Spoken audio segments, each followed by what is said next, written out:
बाकी आज हम बेघर हो चुके हैं। सब खत्म हो गया, सब खत्म हो गई हमारी गाड़ी, हमारा सारा सामान जल गया, उसमें कुछ नहीं बचा। नमस्कार, आज व्लॉग नहीं समझिएगा आप इसको, ये एक डिस्कशन रहेगा मेरा आप लोगों के साथ। और व्यू एंगल भी अच्छा नहीं है क्योंकि ट्राइपॉड वगैरह कुछ नहीं है, तो फ़ोन हमने हाथ से ही होल्ड कर रखा है। कल का इंसिडेंट सबको पता है कि जो हमारा घर था आशियाना पूरा जल गया एकदम से, उसमें कुछ भी नहीं बचा। ये अगर आप देख रहे हैं तो सब यहाँ पे राख बन चुका है।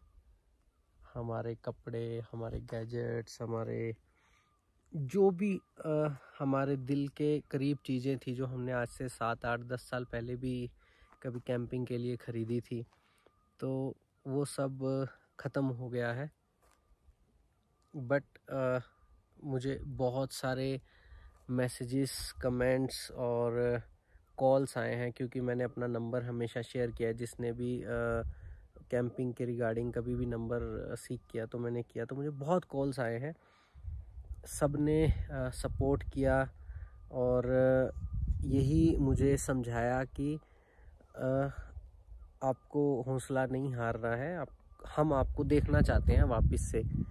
सो मैंने भी यही निर्णय लिया है कि आप सबको मालूम है कि मैं पहले जॉब करता था और 12 साल जॉब करने के बाद फाइनली मैंने जॉब क्विट की थी और फिर इन्वेस्टमेंट्स के साथ अपना घर बनाया था।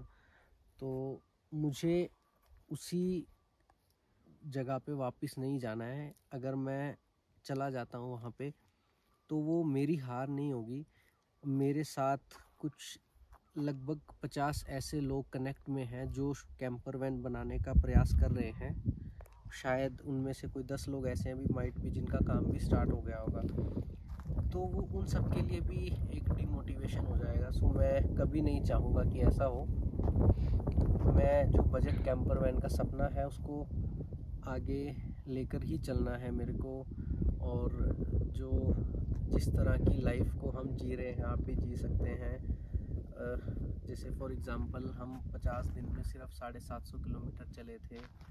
50 दिन में हमारा पूरा खर्चा ही 15,000 रुपये हुआ था, जबकि हम, आपने देखा होगा, सलाद खाते हैं, फल सब्जियां, दूध सब कुछ खाते हैं उसके बावजूद भी।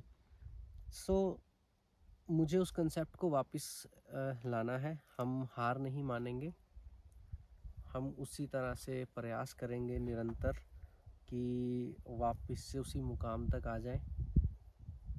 बट ये भी सत्य है कि मेरे पास कुछ ऑप्शंस नहीं है। मैंने सिर्फ अपना एक पीएफ था जो लगभग 3 लाख रुपए के आसपास रखा था कि जब तक मैं स्टेबल होऊंगा तब तक वो पीएफ काम आ जाएगा मेरे। और उसमें से भी मैंने अर्ली विड्रॉल कर लिए और कुछ ऐसे मॉडिफिकेशंस में पैसे चाहिए थे। तो अल्टीमेटली अभी संसाधन नहीं है, बट मैं कोशिश करूँगा कि अपनी ट्रैवलिंग को कंटिन्यू रखूँ। कैंपर वैन लाइफ में भी सबका प्यार बना रहेगा तो हम जल्दी वापस आ जाएंगे। बहुत सारे सुझाव आए हैं मेरे pass on the calls, in the comments और इन इनबॉक्स कि हम आप लोगों के लिए एक सजेशन लाए हैं कि आप क्राउड फंडिंग जो है वो इनिशिएट कीजिए। सच में मैं कंफ्यूज हूँ कि मुझे करना चाहिए नहीं करना चाहिए। जो हमारे फेमस यूट्यूबर्स हैं जिनको मैं अपना मेंटर मानता हूँ, उनके कॉल्स भी आए हैं। उन्होंने भी मतलब भरोसा दिया है कि हम दोबारा से आपको उसी स्थिति में लाया जा सकता है, आपको लोग प्यार करते हैं। बट मैं अभी उस स्थिति में नहीं हूँ कि मैं एकदम से बोल दूँ जी हाँ, क्योंकि मैं पैसे से तो भाग कर ही आया था, अदरवाइज़ मैं जॉब कर रहा होता। तो अल्टीमेटली मैं नहीं समझ पा रहा हूँ। सो मैं ये जो है आपके ऊपर ये थॉट छोड़ना चाहता हूँ। आप मुझे मदद कीजिए कि क्या ये एक सही तरीका है। अगर आप लोग चाहते हैं कि ये सही तरीका है तो डेफ़िनेटली मैं इसी तरीके की तरफ को बढ़ूँगा। और अगर आपको लगता है कि नहीं ये सही तरीका नहीं है, मुझे जो भी करना चाहिए खुद से ही करना है, तो मैं उसको प्रयास को भी निरंतर रखूँगा। बट मैं आपको ये श्योरिटी देता हूँ कि हम घर वापस जाएंगे तो 60 डेज़ कंप्लीट करके ही जाएंगे, गांव में रहें कहीं भी रहें। और जब घर से निकलेंगे तो उसी स्माइल के साथ, उसी एनर्जी के साथ निकलेंगे हम लोग कि जैसे हम पहले कैंपर वैन में निकलते थे। मैं इसके अलावा कुछ और मेरे पास शब्द है नहीं, क्योंकि टिप्स थी मैं आपको देता बहुत सारी अगर कैंपर वैन वैसी होती। और अब बात करते हैं इसके कारण की। अगर आप ये चारों तरफ देख रहे हैं तो इस तरफ की आग जंगल में पहले लगी थी। आज से लगभग 6 दिन पहले जब हम कुन्नू विलेज में थे तो हम देख रहे थे कि दूर कहीं आग लगी है। वो यहीं लगी थी, वो आग बुझ चुकी थी। और हम लोग जो अपना बोन फायर करते थे हम वहाँ पे करते थे, जो कि गाड़ी से लगभग 15 से 20 फीट की दूरी पे है, और उस पर हम पानी डाल के सोते थे। अब जंगल में आग जो है वो रिपीटेडली लगती रहती है। हम जब कल 10:30 बजे नहाने के लिए गए तो हमने वहाँ से देखा कि धुआं उठ रहा है। अंकल का घर बिल्कुल सामने है 700 मीटर पे। तो वहाँ से जैसे ही हमने भागकर यहाँ पे आए तब तक कैंपर वैन में ऑलमोस्ट 70-80% आग अंदर लग चुकी थी। एक ग्लास मैंने तोड़ा ईंट से, बट वो आग ही बाहर आई तो कुछ नहीं बचा था। रीजंस जो हमें लगता है कि वो आग कहीं से, हवा बहुत तेज़ है यहाँ पे, आग कहीं से फैली और वो घास से होती हुई हमारी कैंपर वैन की तरफ पहुँची। और हम अपना टार्प, अपनी चेयर्स जो है वो कैंपर वैन के नीचे रख के गए थे, बिकॉज़ ये सेफ़ प्लेस है। तो गैस चूल्हा सब बाहर था हमारा। इनफैक्ट सिलेंडर अभी भी इंटैक्ट पड़ा हुआ है, वो नहीं फटा, वो लीक भी नहीं हुआ, वो हमने चेक कर लिया है। और गैस चूल्हा जो था वो उसका रीज़न नहीं था। आग उस टाप ने पकड़ी होगी और टाप से चेयर में, और फिर अंदर तो आपको पता ही है पूरा लकड़ी, ब्लैंकेट्स और इस तरह की चीज़ें पड़ी हुई थी। 50 लीटर पानी भी था, हम नीचे रख के गए थे बिल्कुल, बट वो पानी भी जल चुका था सारा का सारा। यहाँ पे पानी रखा हुआ था और वो पूरा एकदम बर्न हो चुका है। और अभी जो डाउट्स हैं, कुछ र्यूमर्स हैं कि शॉर्ट सर्किट से आग लगी है, ऐसा बिल्कुल नहीं था। जो ये काम मैंने करवाया था प्रॉपर इलेक्ट्रीशियन से करवाया था, और एक वायरिंग कपलर से ही कनेक्ट हुई थी। शॉर्ट सर्किट ऐसा कोई रीज़न नहीं है, ये मैं आपको श्योरिटी देता हूँ। ताकि इसलिए मैं ये बताना उचित समझ रहा हूँ कि आप लोग जब अपनी कैंपर वैन बनाएंगे तो आपके पास भी सेम रीज़न रहेगा कि हमारी गाड़ी में शॉर्ट सर्किट ना हो जाए। इसलिए आप ध्यान रखिए, बिल्कुल ज़रूरी है। But yes, that was not the reason. Learnings जो भी रही इस पूरे इंसिडेंट से मैं शेयर करूंगा आप लोगों के साथ।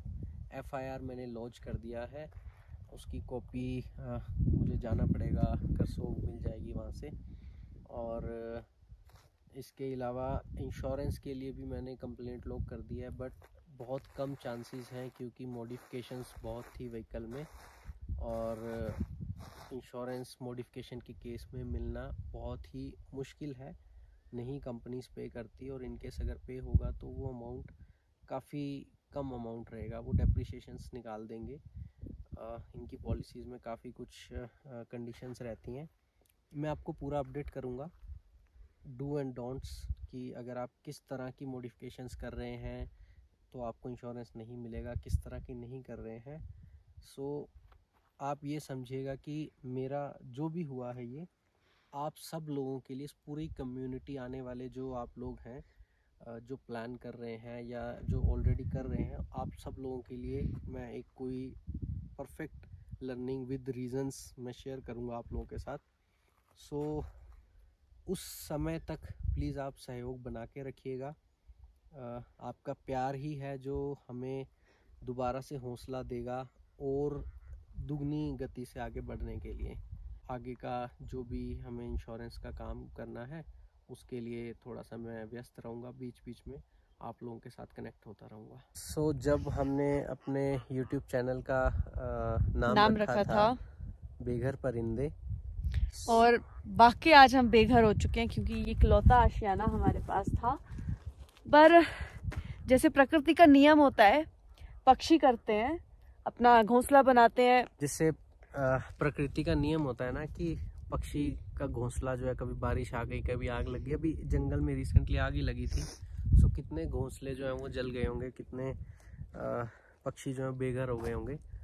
बट वो कभी हार नहीं मानते हैं, वो फिर से अपना आशियाना बनाते हैं किसी दूसरी जगह पे।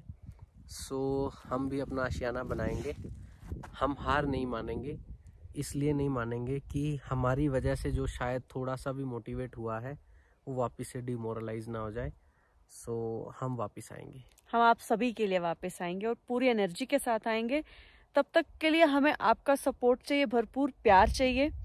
आपके हर इंसान के एक सिंगल शेयर, लाइक, कमेंट से हम एक एक कदम आगे बढ़ सकते हैं। सो अपना प्यार, सपोर्ट इस तरह से बनाइए रखिए और आपको रेगुलर अपडेट्स देते रहेंगे। और ऑल्दो हमें थोड़ी हिम्मत की, थोड़ी मतलब समझ रहे हैं आपकी क्या हुआ है, वीडियो व्लॉग बनाना थोड़ा मुश्किल लग रहा था। बट मैं पूरी कोशिश करूंगी हर दिन आपके लिए, जिस तरह से अभी तक व्लॉग्स आते थे, मिनी व्लॉग आता था, मैं उसे करूंगी। चाहे मुझसे बोला जाए या ना बोला जाए, मैं पूरी कोशिश करूंगी आपके लिए। रोज मिनी व्लॉग जो कल का भी है मैं उसे भी पोस्ट करूंगी। तब तक के लिए धन्यवाद। आप अपना ध्यान रखें और अपना प्यार बनाए रखें।